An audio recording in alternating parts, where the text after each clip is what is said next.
Eu vou falar um pouquinho do projeto que eu tenho desenvolvido em âmbito de iniciação científica com as minhas orientandas, que está intitulado Da Tradução como Reescrita, Escritoras de Língua Inglesa no Sistema Literário Brasileiro. A pesquisa seja uma pesquisa de longo prazo, para que a gente possa responder essa pergunta, né? Que é assim, qual é o impacto de fato da tradução dessas, da escrita dessas autoras de língua inglesa no nosso sistema literário? Então a gente tem respostas parciais ainda, mas a ideia é que daqui 5, 10 anos a gente possa responder isso de uma maneira mais sistematizada a partir dessas pesquisas que nós vamos desenvolvendo.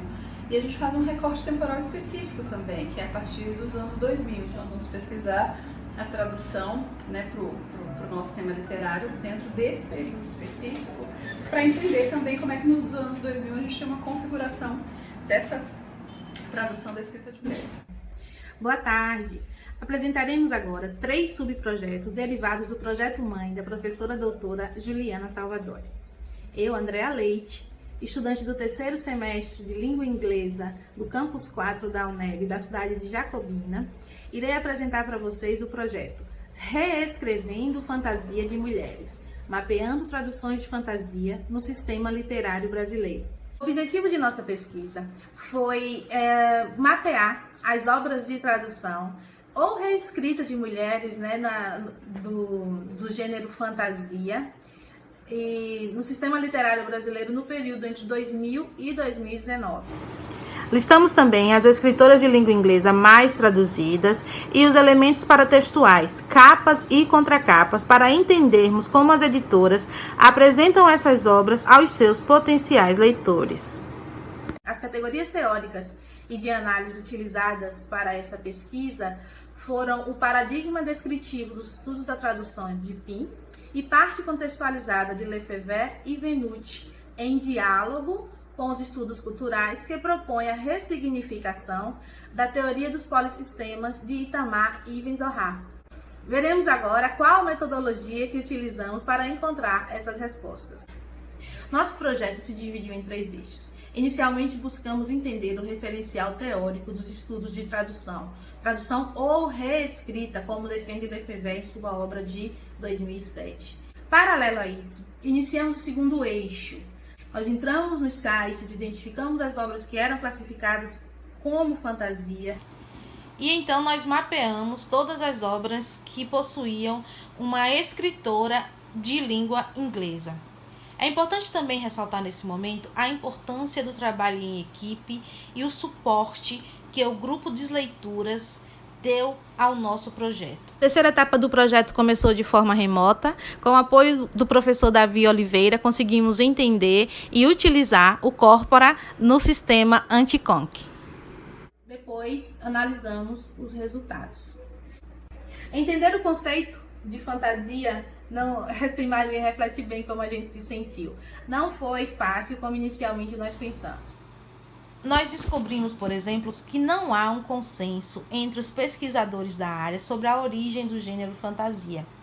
Alguns deles acreditam que é um derivado do fantástico, assim como o sci-fi e o horror, e outros acreditam essa origem aos primórdios da literatura.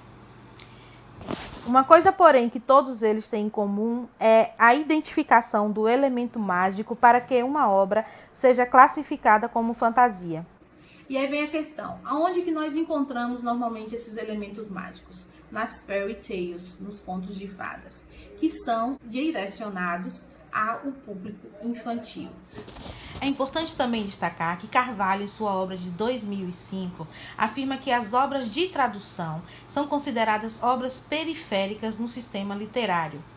E a pesquisadora Mendelssohn, na introdução do seu livro A Short Story of Fantasy, ela afirma que as escritoras de fantasia não são consideradas escritoras de primeira linha.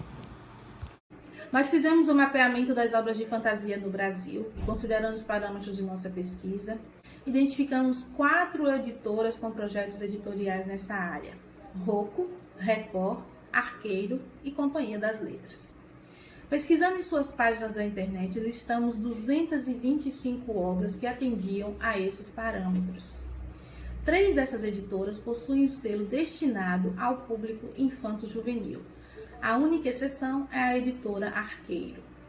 A editora Rocco, como veremos logo mais, é a que possui o maior número de obras traduzidas. Essas obras foram publicadas pelos selos Rocco Jovens Leitores, Fantástica Rocco, Rocco Digital e Rocco 231. O selo juvenil da editora Record é o Galera e da Companhia das Letras o selo é o Seguinte. Nesses mapas nós podemos visualizar por editora como está dividida essas 225 obras que nós mapeamos. Podemos observar como a Rocco tem mais de 50% das publicações. A segunda colocada é a editora Record, seguida da editora Arqueiro e da Companhia das Letras. Em termos de ano de publicação, a gente tem uma visão que impressiona. Entre 2000 e 2010, a gente teve 12,4% das obras traduzidas. E a grande maioria, 87,6% das obras mapeadas, elas foram publicadas no período entre 2011 e 2019. Um verdadeiro boom de publicação das obras fantasias. Para entendermos qual fenômeno aconteceu com esse boom, vamos ao próximo slide. A explicação para esse fenômeno tem nome e sobrenome: Harry Potter. Como nós vemos neste gráfico, a escritora mais traduzida no Brasil é a J.K. Rowling, a escritora da saga do bruxinho inglês Harry Potter. E com as reedições em 2015 e também o spin-off da série Animais Fantásticos, ela totalizou 35 obras nesse período. A Cassandra Clare vem em segundo lugar com 22 obras traduzidas. Dentre essas 22 obras tem as reedições para edições de luxo que aconteceram dos livros dela em 2013. A Diana Gabaldon também teve reedições de seus livros, no caso específico, em função do sucesso da série de TV, os livros tiveram suas capas modificadas com fotos da série de sucesso. A Sarah J. Maas, com 2 séries, também de bastante sucesso.